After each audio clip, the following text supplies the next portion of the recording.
Welcome to another edition of Your Long Range Plan. My name's John Kennan. I'm an attorney.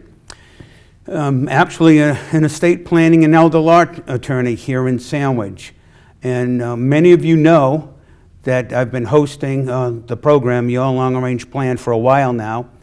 And I like to always have someone that's interesting as a guest. And today I'm not going to let you down. I have Susan Marancik. She's the director at the Council on Aging here in Sandwich. And I'm going to have Susan introduce herself right now. Thank you, John. Good morning. Thank you for having me. As John mentioned, I am the director of the Council on Aging, the director of Senior and Community Services in the town of Sandwich. And that our mission, just to give it sort of the 10,000-foot view, is to help people age actively and independently in community and in their own homes. And in order to do that, we provide a large number of programs and services. That's kind of the catch-all phrase. And just an overview from a programming standpoint, usually we try to cover categories like wellness, as you would expect, recreational programming, social events, educational events, all of those things. But I think that the part that probably fits in well with what you do, John, in terms of long-range, long-term planning is the services that we offer. Everything from helping through the SHINE program to applying for Medicare to adding on insurance programs, the Part D, prescription advantage plans, all of the things that have become more confusing year over year that no one seems to know quite what to do. So we have counselors that help with that. We can help you apply for other benefit programs.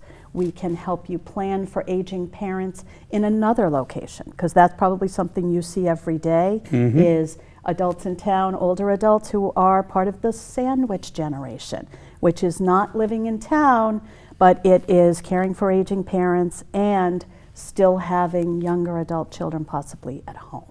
So that's kind of where we start out. And we have been a great team, I think, together in working with our clients. Some of the things, as most of the town, I think, knows, we are building a new senior and community building out on Quaker Meeting House Road, so we'll have much more capacity to provide a lot of those programs. You're doing a great job. You and your staff, you've been providing a wonderful service to the town. And as you say, there's a myriad of services. And more often than not, I receive calls or my clients will say to me or ask, John, I don't know anything about this gap thing I heard regarding my insurance. And you touched on that just a moment ago. And you have someone in particular that will talk to a client or a person in need of information regarding Medicare, A, B, D, gap, and so forth. We do, and that is not me. Right. But we have a program called the SHINE program, which stands for Serving the Health Insurance Needs of Everyone. We have two wonderful counselors, sometimes a third will join them. They have been, and we cannot thank them enough for their long years of volunteer service. But the program is actually a county-funded, state-funded program that is intended to help people just that, understand the needs, and it has gotten more complex. So if you are approaching, and this is something I wanted to comment on as well before I'll come back to the insurance issue, is we would like to get to know people younger. So as you and I talked about just a little bit before the show, it is so important these days that people remember that age is just a number. Don't get hung up on your number. Don't get hung up on your activity. It's about your activity level. It's about that positive approach to aging. Maybe we need to get rid of the word aging.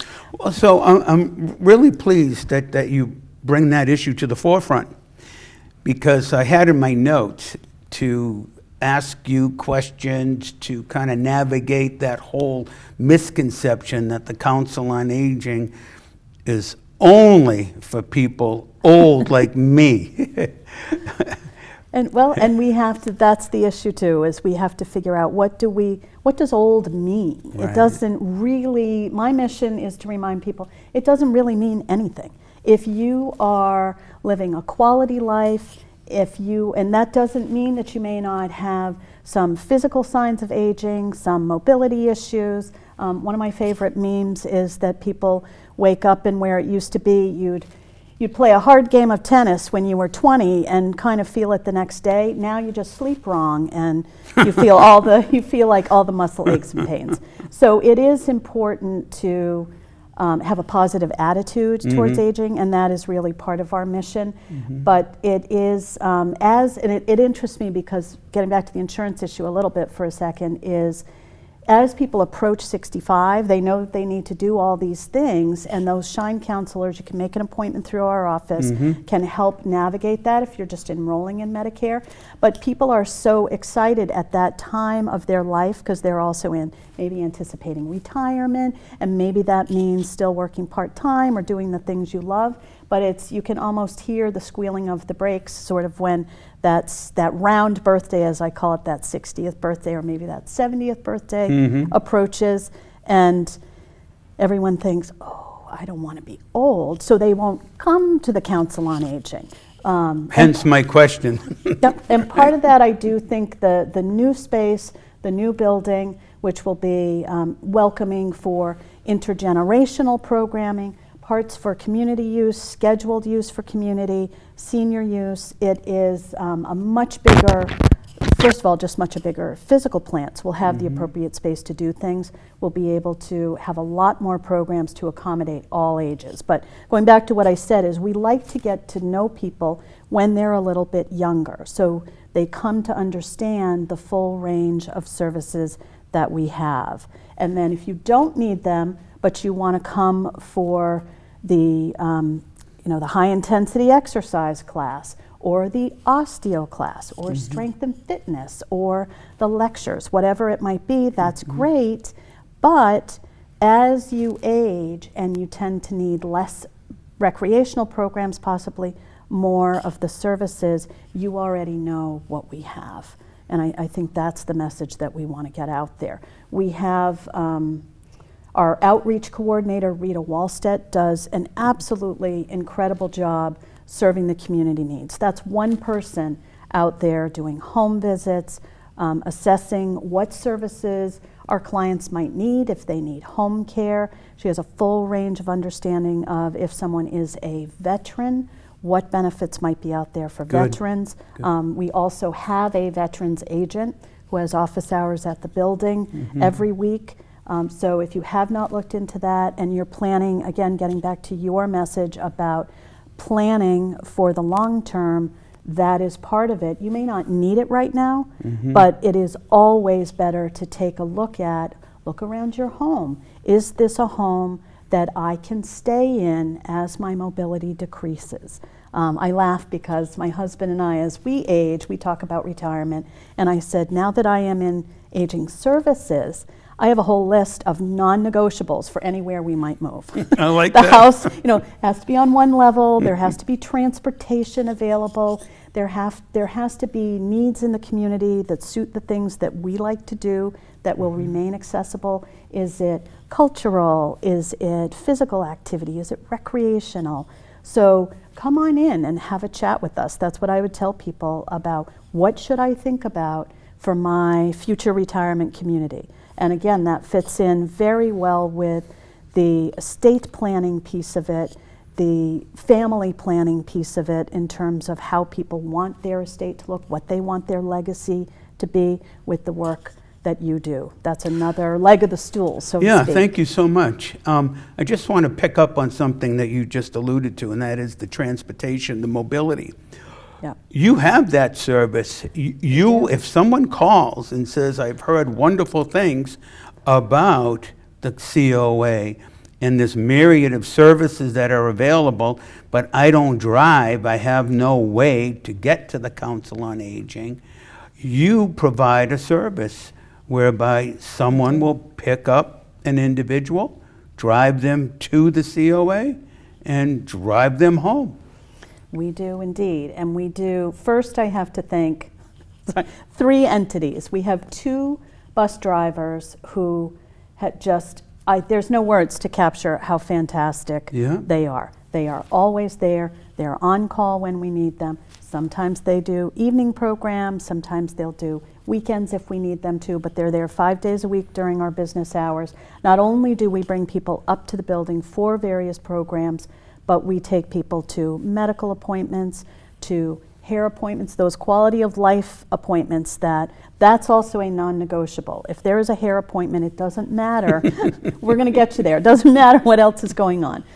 That's a priority. Sometimes, and this we see a little bit more frequently as our community is aging, is we have spouses who have their partner in a rehab or a skilled facility, and we will provide transportation for them to go visit their spouse or their partner wherever they are.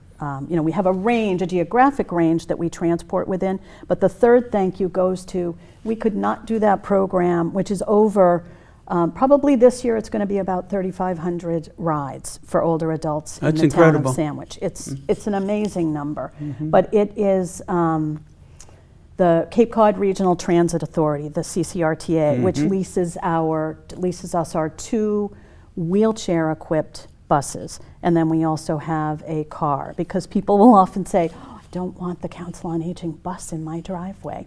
But if you don't drive, and in this situation, the Cape and Sandwich is still considered a rural area. We are not as well, I think the RTA does, and I have the opportunity to look at how Councils on Aging are able to provide the service in all the other areas of the state.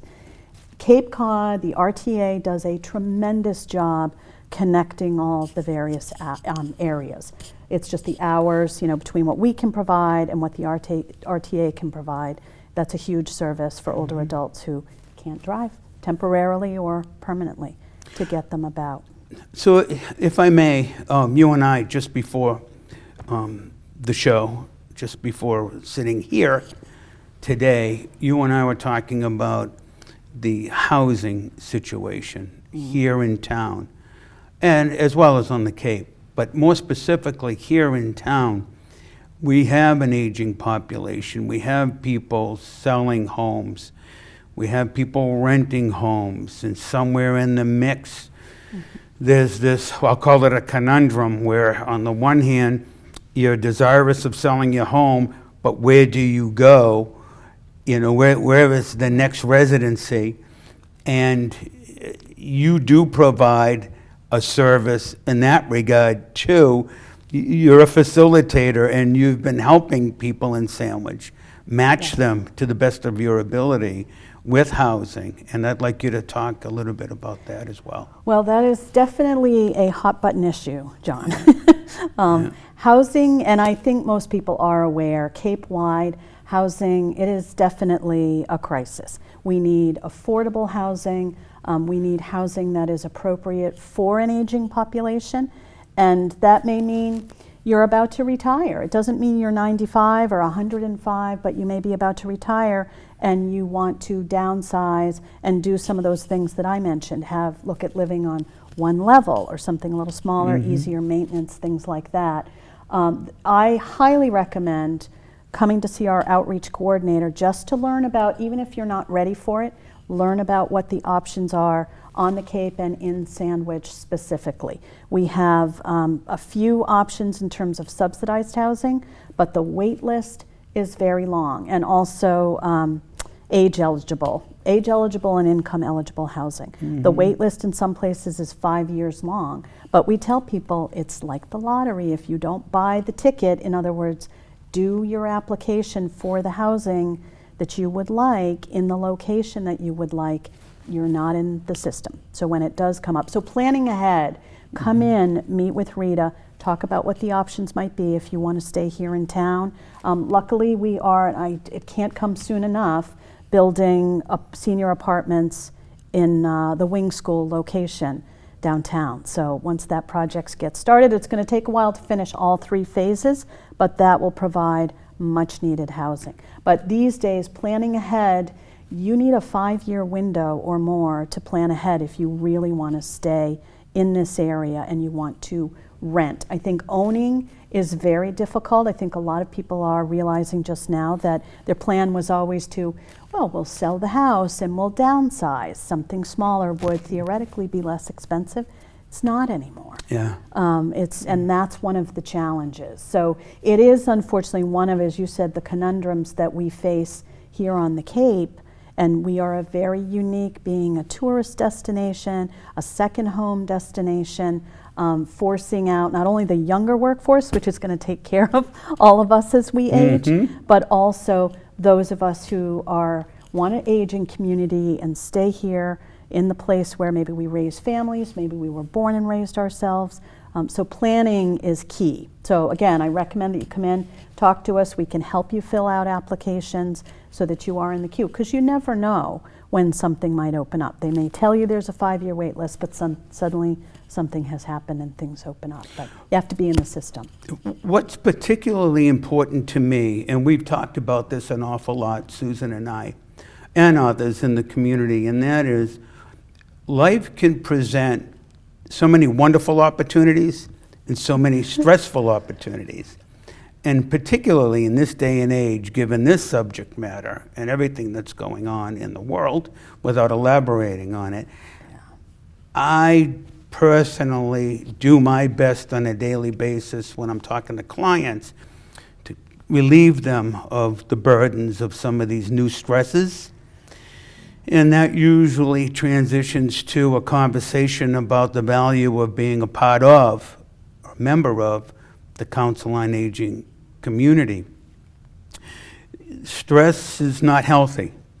And if you think you're alone at home, and you are at home alone, and you're worrying about food, clothing, and shelter, and you're alone not reaching out or aware of the fact that you can reach out for help and assistance, maybe you don't have family nearby, who knows?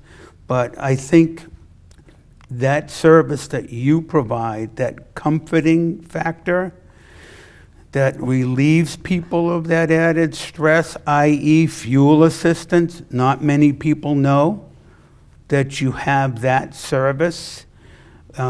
People just struggle with how to pay their utility bills, their fuel bills, that is, and they start asking themselves, do I pay the fuel to keep warm? Do I not buy food? Do I not do this? And rather than have people stress and worry about what they're denying themselves of, I love the idea that you're able to help in a limited fashion, but you have fuel assistance. If you want to talk a little bit about that, go ahead. Well, that is definitely another hot button this year, particularly as both home heating oil prices go up and up, gas prices at the pump, electric bills are going up. Fuel assistance is one of the programs that and I will just take a minute to add the commercial that they did just yesterday extend the season a little bit. So I strongly encourage people, if you have not applied, contact our office right now. And it's, I need to know the date. It's March 22nd. So you have about another 6 weeks to go. They extended it a little bit. And I do want to back it up a little bit, because I think one of the points that you have mentioned is the key is people are proud. No one necessarily wants to reach out and accept help, but there are resources. Everything we do is confidential, and people should not be at home alone struggling. Fuel assistance is one of those programs. There are, particularly since the pandemic, we have councils on aging across the Cape have worked so closely with the county and other resources. As a community, that's one of the pluses that came out of the pandemic, was food resources have grown substantially. So there are ways to get things delivered to your home if you really are not able to drive. There are reduced cost food programs, everything from food pantry to, from time to time, we have actually, that's a good time to plug a program, working with the Family Table Collaborative, which is a nonprofit organization trying to feed the community with fresh cooked meals twice a month now. We've been working with them throughout the pandemic. They are doing a grab and go meal at the Council on Aging twice a month now, starting in April. Wow. So look for our newsletter, look for when those meals, and that is, all you have to do is sign up. You come on the day, and we're working on delivery. So if anyone out there is a volunteer and would like to, say, an hour, 2 hours a month, deliver a few meals for us, we can extend that grab and go. Great. So, but it is a wonderful, and I don't want to derail it too much, but the Family Table Collaborative is another wonderful resource. So people can get help with energy costs. They should contact us if they are struggling to pay rent or their mortgage. There are still programs out there to help people. So those, again, I keep saying, call the Council on Aging to get a review. And the other thing that is, while we don't fund all of those programs, we are one source, because it is confusing out there. Where do I go? What do I do?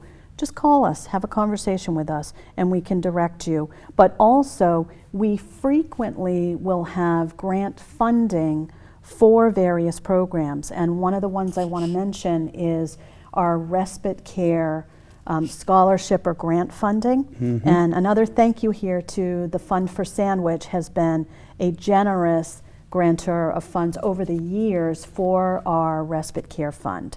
And that is funding for a home health aide, a private home health aide, to come into the home, care for someone with Alzheimer's or other cognitive diseases. So the home caregiver, it's often a family member or a spouse, can get out and take care of their own needs. Sometimes that's just a mental break. Sometimes they need to do very important self-care things like doctor's appointments.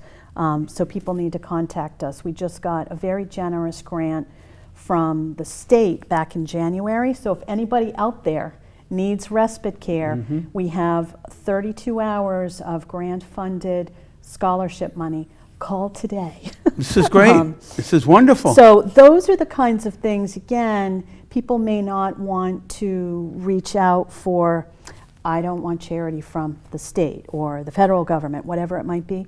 We also are always applying for grants and looking for funding. So, and there are donations. We have many generous donors to help support people in various ways. So you just have to get over that hump of, I don't want to ask for help. And again, I compliment Rita Wallstedt, because she and the whole staff, but Rita is the outreach coordinator. So many resources to call us for. Yeah, Rita's done an outstanding job, as well as the rest of the staff. You're so right about that. What I love about everything you're saying is you're not alone. You may think you're alone. There's nowhere to turn for answers, for comfort, for care, for some relief. You're not alone. You just call the Council on Aging. Anyone that picks up the phone at the Council on Aging, as Sue said, is going to direct you properly to the right resource. And I can't stress enough what Sue has said. Sign up. Don't procrastinate. It may seem like it's out on the horizon when something might be available, but it could happen sooner. But more importantly, if you're not on the list, you haven't signed up for something that they offer at the Council on Aging, it's a missed opportunity. So please take advantage of everything that Sue was talking about.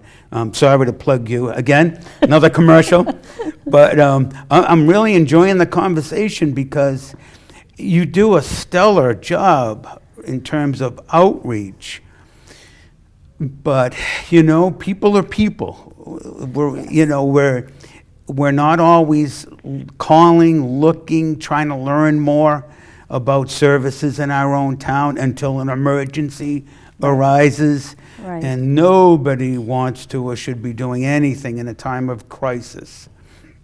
So I love the idea that you welcome people with open arms, regardless of age, regardless of income, regardless of where they may live, whatever the circumstances are. You're receiving people that have specific needs, and you're directing them properly.